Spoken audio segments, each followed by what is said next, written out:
Alright, good morning. It is February 2nd, 2023. I am out here about 8 o'clock in the morning. Beautiful morning here in South Georgia. And I'm getting ready to shoot my Wesley Special Howard Hill Longbow olive oil. This is olive oil right here. Olive oil. And I'm going to talk about two things this morning. I'm going to talk about the arrow length as pertaining to the gap shooting method. I've got my full length carbon arrows, but I brought some of my wooden arrows out here to show you something about that. Okay, see, these guys are shorter. So in the gap shooting method, the length of the arrow affects the aiming. So basically, the shorter the arrow, basically, the higher it's going to shoot at point on as you're aiming with the tip of the arrow. So if you're out at a pretty good distance, if you use a shorter arrow, you're going to be able to have the point of the arrow on the target. Whereas if you have a longer arrow at a pretty good distance, the point of the arrow is going to be considerably above the target. And sometimes, if you're pretty far back, 40 yards or so, it's so far above it that you can't really see the target because your hand's in the way. I'm going to try to demonstrate that to you. So theoretically, you could have different arrows for different distances. I don't know if that's legal in competition, but this is a 20 yard, this is full length. This is a 20-yard point on arrow. I put the point of the arrow right where I want to hit at 20 yards, and it's going to be pretty close. This shorter arrow, when I put the point of the arrow on the target, it may be at a 40 yard. You know, I can't tell you exactly what it is because I haven't used these for a while, but I'm going to try to demonstrate that to you. And then the other thing I'm going to talk about is my spiritual lesson for today is, I named it, we are all hunters. We are all hunters looking for sign. And I'm going to try to demonstrate to you that all of us are hunters. And then I said looking for sign. You know what sign is? Sign is like when you're in the woods and you're looking for tracks. You see some deer tracks and some deer poop and a trail. That's sign. That's called sign. But we are all hunters looking for sign. Okay, I'm going to try to show that gap situation and try to show you how that works. At one time I thought that it would be cool to carry different length arrows in your quiver. So like if you had a shot at say 50 yards, you could pull out your 50-yard arrow and it would be point on. I never followed through with that, but so I'm going to go right here with this real short one and try to show you. I got this one and this one. Alright, I'm just going to show you, hopefully I'm going to show you what's going to happen. Okay, I'm at roughly 20 yards here. So I'm going to shoot the long one first, which is the carbon fiber full length arrow. And when I put the point of the arrow on the where I'm trying to shoot at 20 yards, which is this, it's going to hit pretty close, I think. So I'm going to demonstrate that.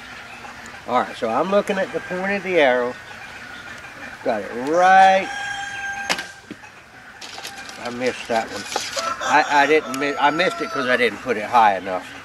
Alright, I didn't put it on the target like I said. Okay, this time I'll do it right. This goes right on the target. I'm looking at the tip of the arrow. Okay, perfect kill. I had the tip of the arrow on the target. Now, I'm going to shoot this short one. And I'm going to put the tip of the arrow on the target. And you're going to see this one shoot a good bit higher because there's a difference in the length of the arrow. Okay?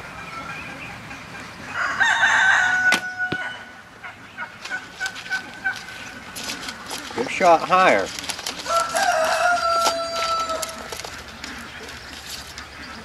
Here's another short one. I think this one is even shorter.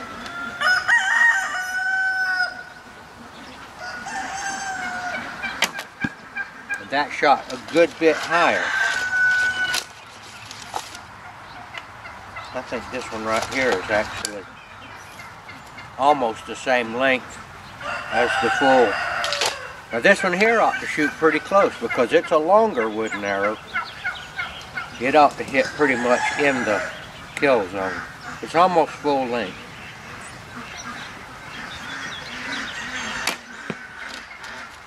Must be something wrong with that one.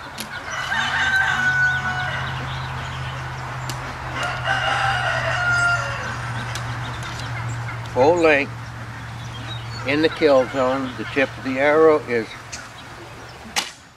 in the kill zone.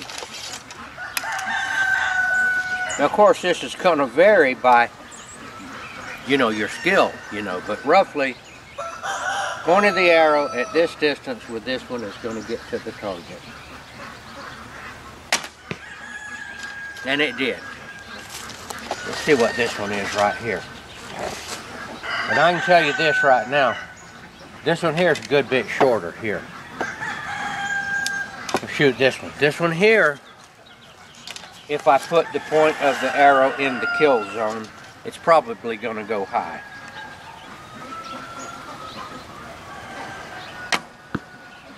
And it did. All right. Let's go up there and look at that and see if my predictions came true. Remember, okay. Debbie's wanting to look at the camellia bush. We talk about, I told you about sign, the deer tracks and the deer poop and the scrapes, rubs and scrapes and all that kind of stuff. Well, this is also sign right here. This is sign. Now, the word sign points to something, okay? The word sign, that sign points to something. Sign on the ground, deer tracks and all that for the hunter points to something. This is a different kind of sign right here. This points to something else, which I'm going to talk to you about. We are all hunters, and this is sign. Okay, let me get up here this arrow again. This was about as crude a demonstration as a person could possibly do. But I may have gotten the point across. You gotta forget about this one right here. That was a missed shoot. But you see the wooden arrows that were shorter? All of them, take this one out. This one doesn't count. The wooden arrows that were shorter, using the gap method, shot higher. Because the arrows are shorter, and then the sight picture has to come up a little bit to get the point of the arrow on the thing. So I was aiming here and they shot high. Okay, maybe you'll understand that. It's hard to explain, but I tried. Now whether or not, and the point came out of that one, that's not good. I lost my point. Come out of there, point. I'll get it one day, I guess, back.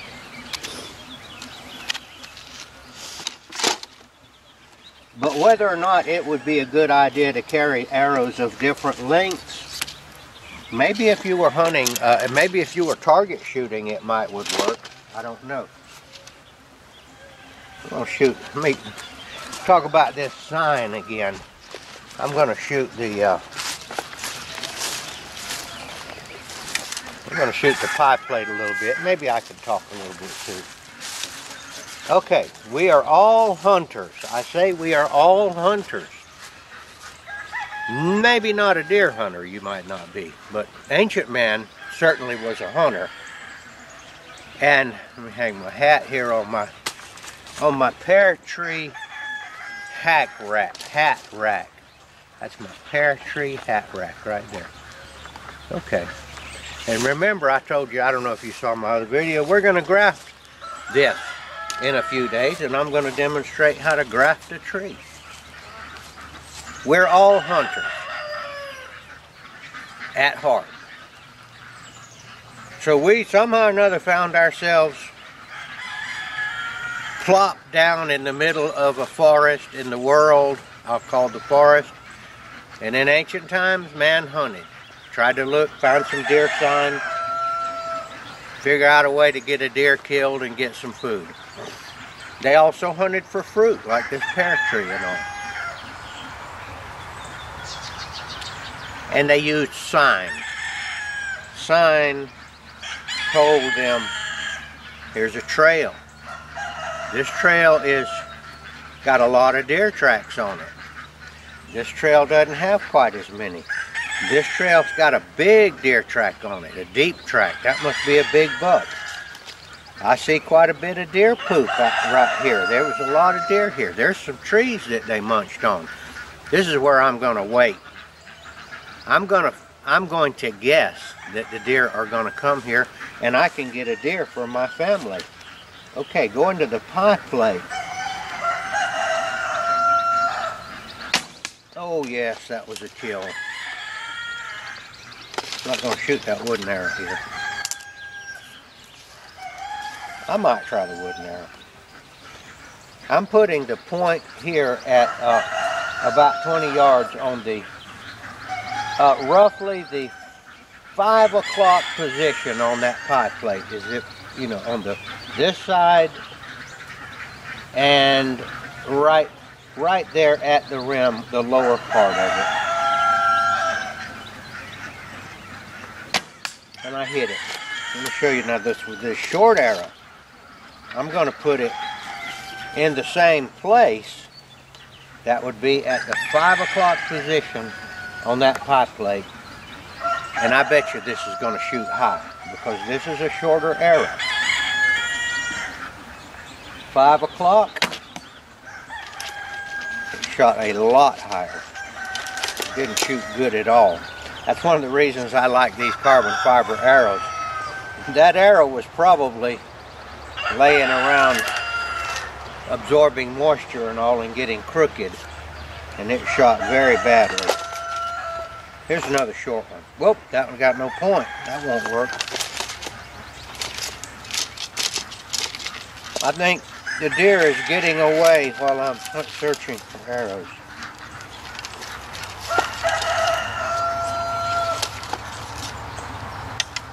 The pie plate did not leave. Here we go.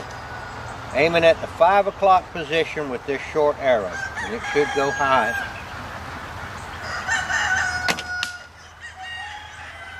That one didn't go high. It hit. Okay. Sign. We're all hunters. Now that tree over there that we just came from, that's a sign. The world around us is full of sign. The trees, the flowers. How about those ducks and chickens running around? We want to cast our eyes up in the night sky. How about the stars? How about the sun and the moon? Just as we're looking for deer tracks to get food, man has also, for thousands of years, from the very beginning, apparently also looked around, and once he figured out that he couldn't get the moon, he might have shot at it a few times with his bow, but he found out he couldn't shoot the moon down. I'll tell you a quick story about that moon thing. When my daughter was, I guess, 4 or 5, probably more like 4. We were out at the tennis courts at night playing, and there was a full moon. And she looked up there at that full moon, and she said, Daddy, get that for me. In her little 4 or 3-year-old mind, she thought that a taller person could reach up and get that moon. Daddy, get that for me. I don't know if that story was pertinent, but it did happen. So man looks around. They did it then and they do it now. You look around and you see this sign all around. How about this white puffy stuff up here? We call it clouds. The sky is blue now. At night it's a different color. And then you have all of those stars up there. Fish in the ocean, waters, mountains, all of these things, wind, rain, snow, they're signs. Now how do we read the sign? Well, obviously, just as my daughter thought that I could get her the moon, we found out we are unable to touch much of the sign up there in the heavens. Well, being as we're all hunters, we need to evaluate that sign just like we evaluate the sign on the ground, the deer tracks.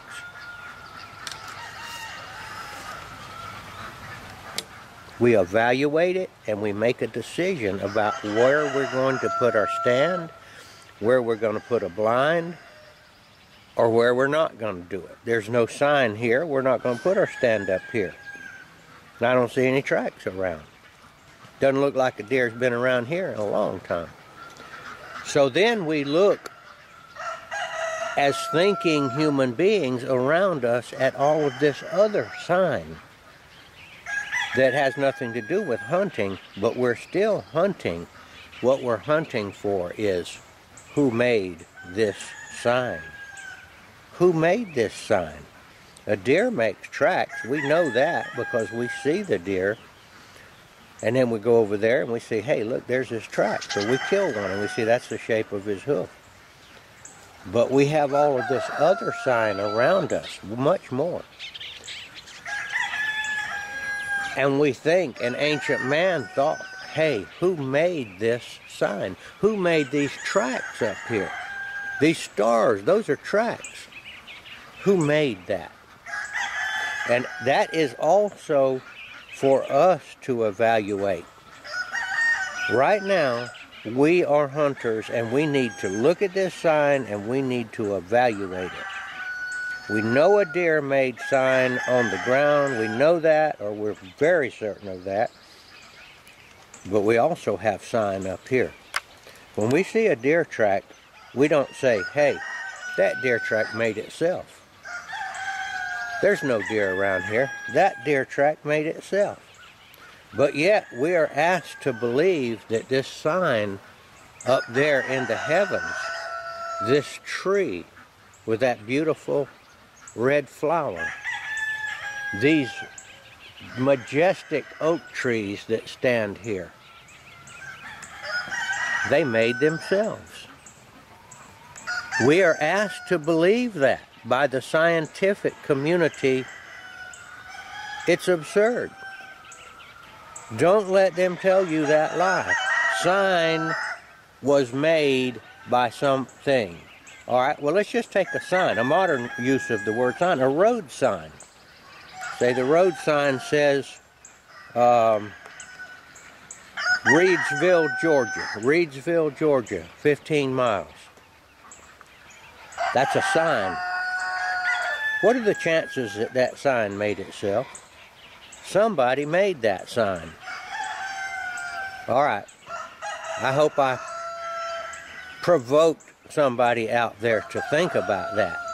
Don't let them lie to you and tell you that this world that I will call sign made itself. And if it didn't make itself, it had to be made, okay? And it's rather obvious that the thing that made it had to be a pretty good maker, because this stuff is beyond incredible. All right, that's just something to think on. This is Gardner Israel. I hope I can talk to you again.